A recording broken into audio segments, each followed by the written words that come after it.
Hi, everyone. I'm Stan Mallow, the paranormal yakker. My guest in today's show is Samuel Chong. I'll be talking with him about Thiaoouba Prophecy, The Golden Planet. It's a true report by author Michel Desmarquet, who was physically abducted to another planet. Samuel Chong, welcome to Paranormal Yakker. Thank you for having me here. You, Samuel, are a certified court reporter and Chinese translator and was instrumental in arranging for the Chinese publication of Thiaoouba Prophecy, a book that has been a bestseller in both China and Taiwan, which is an astonishing feat, to say the least. When, Samuel, did you first read the book? Why did it so capture your attention and had such a profound effect on you that you traveled a great distance to see the author in person and led you to now devote a good part of your life to spreading the messages contained in his book? I found the book in 2014 when I was searching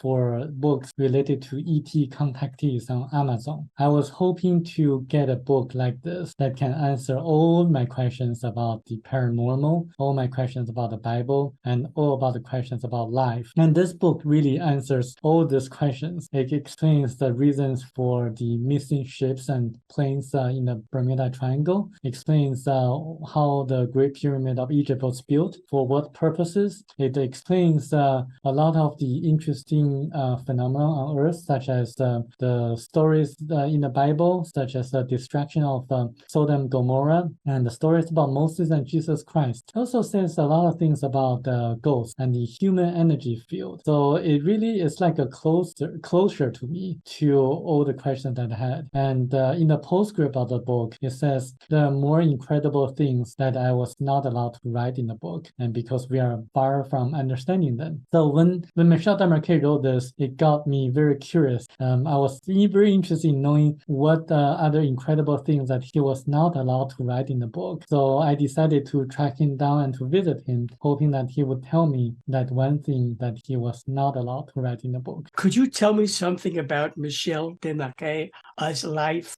prior to him being contacted by aliens, such as where he was born, what he studied in school, how did he make his living, and what religious belief, if any, did he have? Well, he was born in the 1930s in France, in Normandy, France. He was a very, very interesting character, and he joined the military, and he later traveled to Australia and lived there for most of the rest of his life. He was a landscaper. He did a lot of agriculture-related work before becoming a landscaper and farmer in Australia. He didn't have a lot of education. He went to high school but didn't go to college. He didn't have any religious beliefs. I mean, in the book, he said he was more inclined to believe in Buddhism, but he really didn't have a lot of things related to Buddhism. And so he was a very interesting character.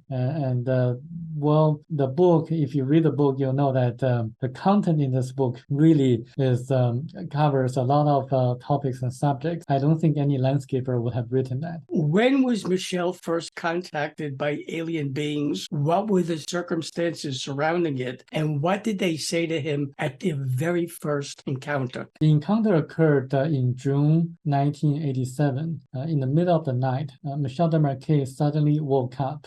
He didn't know why, but he wrote a note to his wife saying that he would be gone for 10 days and there was no need to worry about him. He didn't know why, but he walked outside of his house and then he was lifted up into a parallel universe where he saw the ET, a beautiful ET, 8 foot tall, blonde hair, Nordic looking, and with a spaceship not far from them. And in the parallel universe, he observed a lot of interesting characters, and it's a very interesting experience that he had. Do all the ETs he encountered there, when he described as humanoid aliens, did they look pretty much the same or different? They look pretty much like Europeans, like Nordic looking giants. They're 8 foot tall, very beautiful looking, and they don't age at all. Later, he found out that they come from a category 9 planet, which is the highest category of planet in the universe. We are living on category 1, so we age, we die, but they don't. They can perform all the miracles performed by Jesus Christ. and such as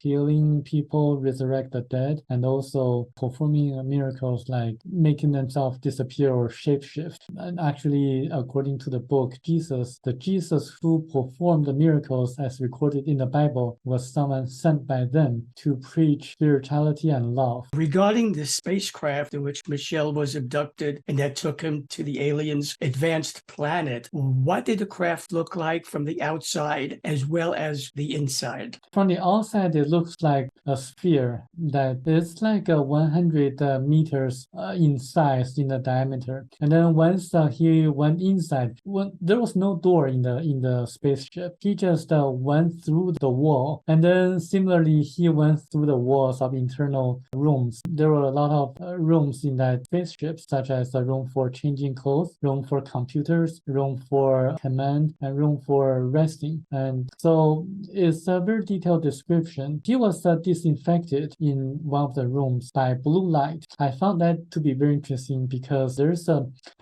academic paper by Harvard Medical School, indicating that blue light, certain wavelengths of blue light has antibacterial, antiviral effects. So the ETs used the blue light to disinfect him. The aliens revealed to Michel a lot of previously unknown human history, one of them being that there was a second Jesus. Could you, Samuel, tell me about that second Jesus? The second Jesus was the Jesus that performed all the miracles in the Bible. I say the second Jesus because there's a first Jesus. The first Jesus was born out of Virgin Mary. He was born that way because the ETs implanted the embryo into the uterus of Virgin Mary. They did that just to fulfill the prophecy that the Messiah was going to be born from a virgin. And because people at that time was waiting for the Messiah to come, and then the ETs believed that it's a good opportunity for people to know that someone special, someone important was going to be born.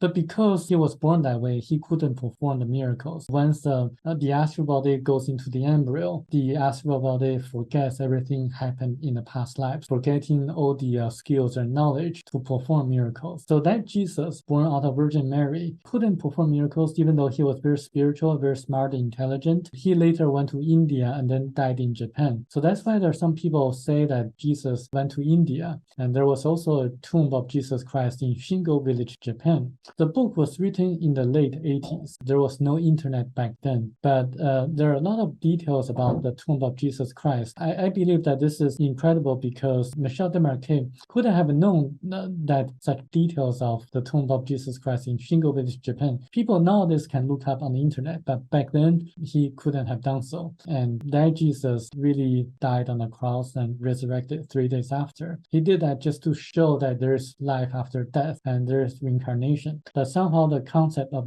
reincarnation got removed from the Bible by the councils of the Catholic Church. The alien beings also told Michel that a number of religious practices and beliefs we hold today are not true to what they originally were, and that is because certain people along the way manipulated them and made changes to suit their own personal gain. Can you expand on that? One of the main things in the Bible was to preach spirituality and love, but somehow a lot of the churches teach that Jesus, when you believe in Jesus Christ, then your sins are to be washed away.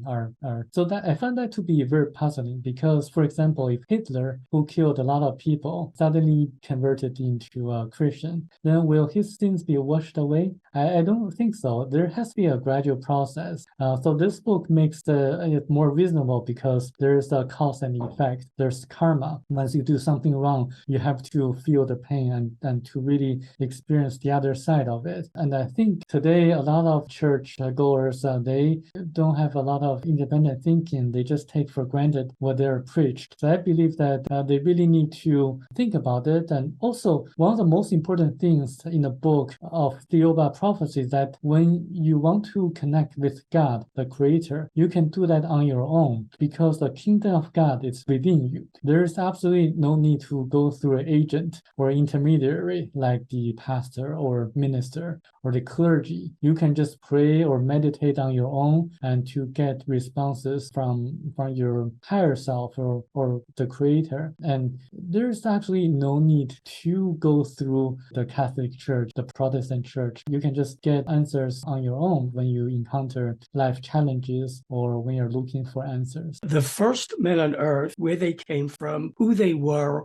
when they arrived, and the reasons for coming to our planet were not the same as we were taught in our schools and religious institutions. That is according to what the alien beings told Michel. Could you, Samuel, enlighten me and my viewers on that? So according to the ETs, the black people and the yellow people come to the Earth the first, about 1.35 million years ago, came here from another planet called Bakratini. On that planet, they had a long history living there. The black people and yellow people had wars, but later on they learned how to coexist with each other peacefully. But later on, because the planet was cooling down, they had to find another planet of the same category to migrate to. So that's why they came to Earth, another category 1 planet. So that's where they came from. The black people first landed in Australia, and the yellow people landed in southern Myanmar. And then they had a long time adapting to the environment of different gravity on Earth. They brought a lot of animals and also plants. For example, the kangaroo was actually brought from Bakratini,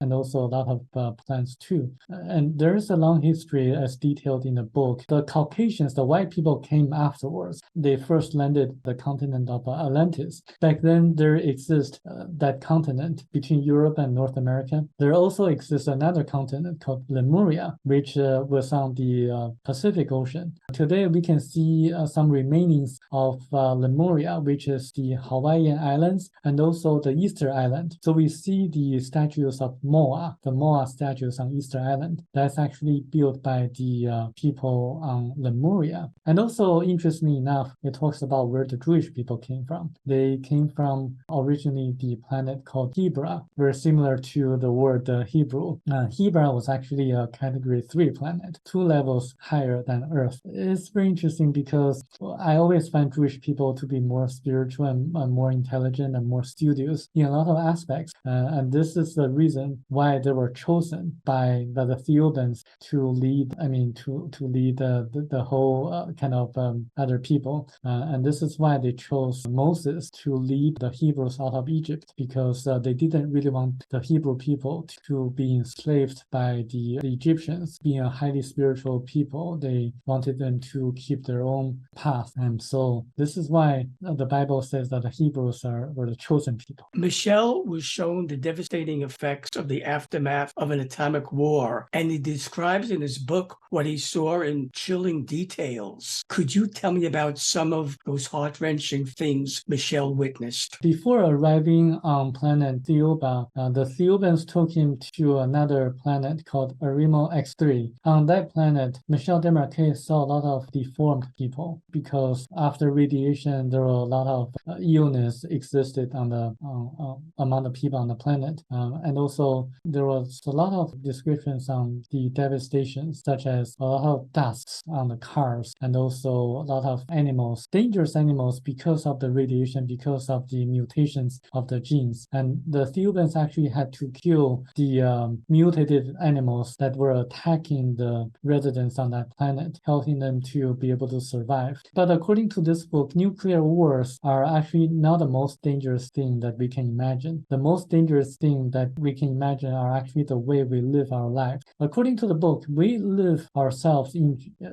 lives in order to develop our spirituality. That's the main purpose of life. So when we respond to life challenges, when we really deal with the emotional issues or the relationship problems, we are actually getting our lessons and we learn from our mistakes, we learn from our experiences. So this is the meaning of life. We evolve that way in order to go to a higher level. So this is the meaning of life. But if we don't focus too much on developing our spirituality, spirituality. If we focus too much on our material wealth, then that's not going to be very helpful for our growth. That's the most dangerous thing we are facing right now, because technology nowadays is actually making people to be more focused on the material life, not the spiritual aspect of life. The alien beings admitted to Michel that they lend a hand but don't concern themselves with the fine details of events on our planet. One example was that they did not want the Germans, being the first nation to have the atomic bomb during World War II. What other events on our planet have they influenced? They did influence a lot of other events. For example, they distracted the two cities, Sodom and Gomorrah, because at that time they saw that the people in the two cities were actually affecting people in contact with them. So the people in the two cities were like cancer cells spreading themselves on earth, the evils that they did. They actually punished the people who did good things in the two cities, taking a very, very bad example. So that's why the Thiaoubans distracted the two cities. They also were involved in other aspects, such as what you mentioned, preventing Germany from being the first country developing the atomic bomb, helping the US to be ahead of the Germans, ending the war early so that less people could be killed because of the war. They also indirectly helped us to learn about the meaning of life by sending Jesus Christ to us. They also did in the past, like in ancient times, Enoch, if you know the book of Enoch, he was taken by God, by Jehovah, which is Thiaoubans, which is believed by Michel Desmarquet that was also taken by the same group of ETs. So Enoch was instructed to write a book. A few decades later, his great-grandson Noah was instructed to build an ark. So Michel Desmarquet was also instructed to write this book, which is a way to help indirectly how we can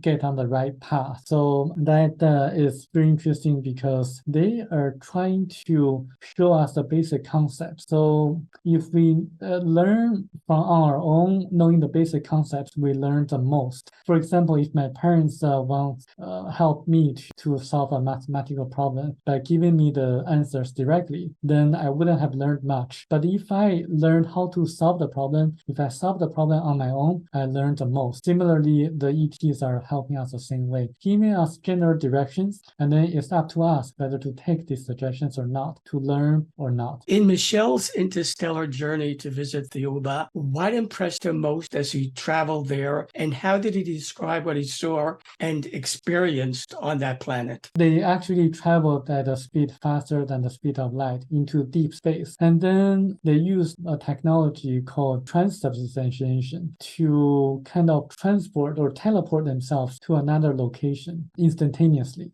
into another location in deep space. And then they traveled again at a speed faster than the speed of light, arriving on the planet Thiaoouba. They say that they could only do the teleportation in deep space because if they did that elsewhere, their spaceship would have been exploded. So only in deep space that technology could be utilized. So on the planet Thiaoouba, Michel Desmarquet saw a lot of colorful things. So the lights and also the colors are much more stronger than those on Earth. So he had to wear a mask, a facial mask, like sunglasses, to filter out a lot of the colors and the light. And also on that planet, the gravity is less stronger than on Earth. So he had to be really careful when moving around. Otherwise, he'll be jumping like 2 meters high. And the people on the planet, again, they're very beautiful. They don't age. They're forever young, looking always in their 30s. And they communicated with him sometimes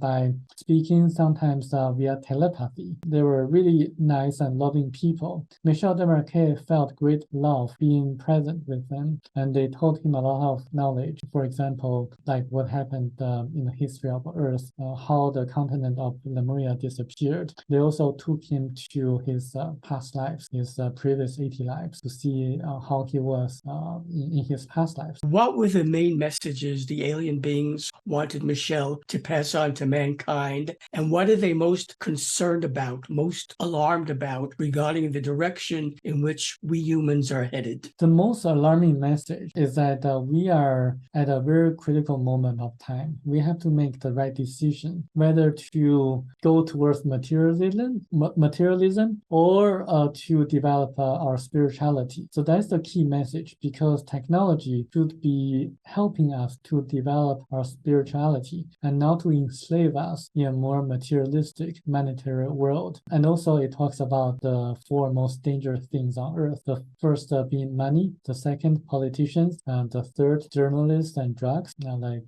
hallucinogenic drugs, and the fourth being religion. So they're asking us to really be alert and to see what is really going on around the world. We see nowadays, in the last few years, there have been a lot of turbulence, turmoils in the world with wars and the pandemic. What is really going on behind the scenes? Is it really just politicians wanting to launch the wars, or is it something else? Who really benefits from the wars? The military-industrial complex, or the politicians, or somewhere else? And what's really going on with the world, with the pandemic? Where did the virus come from? Why there are so many licensed medical doctors in the United States and Canada that are really censored out from the mainstream media, including some of the social media platforms? So why is that the case? I would suggest people to really look behind what's really going on and to find out the reasons, do their own research, and to see who is really running the show behind the scenes. Being a Chinese myself, I'm able to access certain information that the English speaker normally doesn't have access to. I would suggest people to look into China to see what the Chinese Communist Party has been doing to their people and to the people in the world, people in the US and Canada, and also other people in the world. It's a really complicated, and also not just by looking, not just by uncovering the secrets, but also read this book, Thiaoouba Prophecy, because it really gives a solution. The solution is nonviolent resistance, just like what Gandhi did in India. It gives an example of a country, a totalitarian regime on another planet. 4 people who preached love and spirituality were killed by the government. And then a few months later, people began to realize how terrible situation they were in. So they organized themselves and formed a concerted action and had a strike using nonviolent resistance. And then the regime changed to the better. So I think that's very interesting, because we can really imitate what they did on that planet. Because when you think about it, when we have a concerted action together to have a strike against the government or the power that be, we lose little. It's the financiers, the 12 families, the people who control everything behind the scenes. They lose the biggest, they lose the most. So that's a very good way to resolve a lot of the issues. But we have to have the awareness of what's really going on behind the world, behind the scenes, and the solution. And we have to form a united action together. Earlier in our interview, Samuel, you had mentioned that Michel had told you a number of things he originally wrote was left out of the book by the publisher. In your private meetings with him, did Michel reveal to you what they were? Yes, he did. When he found out that the book was to be published in China, he said that he received a telepathic message from Tao, the ET,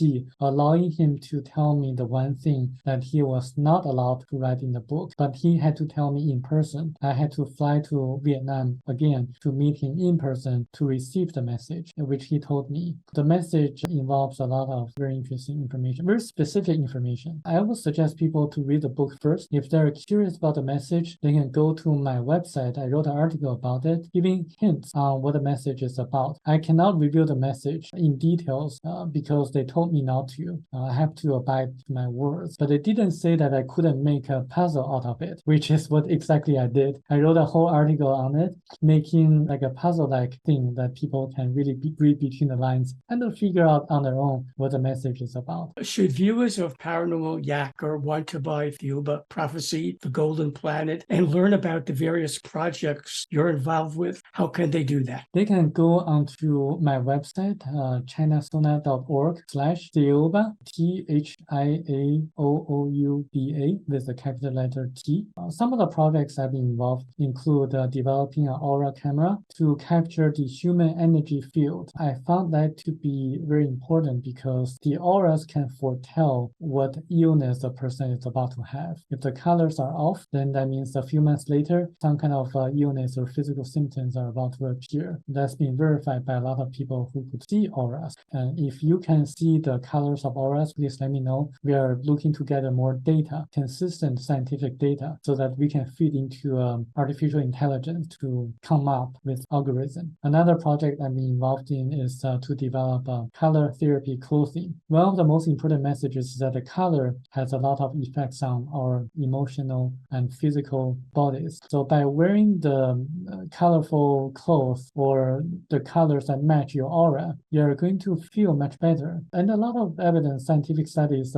prove that. For example, green light, the color green, has therapeutic effects on migraines, headaches, and this in addition to blue color, which has antiviral, antibacterial effects. The pink color can reduce the strength, the muscle strength of a person. That's been scientifically studied. And red color can make a person agitated, and blue color and also light blue color calms people down. There are a lot of very interesting effects of colors and very interesting study. Samuel Chong, I thank you for being my guest on Paranormal Yacker. I wish you continued success with your book, as well as your mission in sharing the messages given to Michel Desmarquet by ETs and detailed in Thiaoouba Prophecy. Thank you very much, Sam. Hi, everyone. This is Stan Mallow, the Paranormal Yacker. I hope you enjoyed the interview you just watched. To be sure you're amongst the first to receive new interviews when they're released and to have access to previous ones, subscribe to my free YouTube channel. To do that, all you have to do is press the subscribe button on your screen.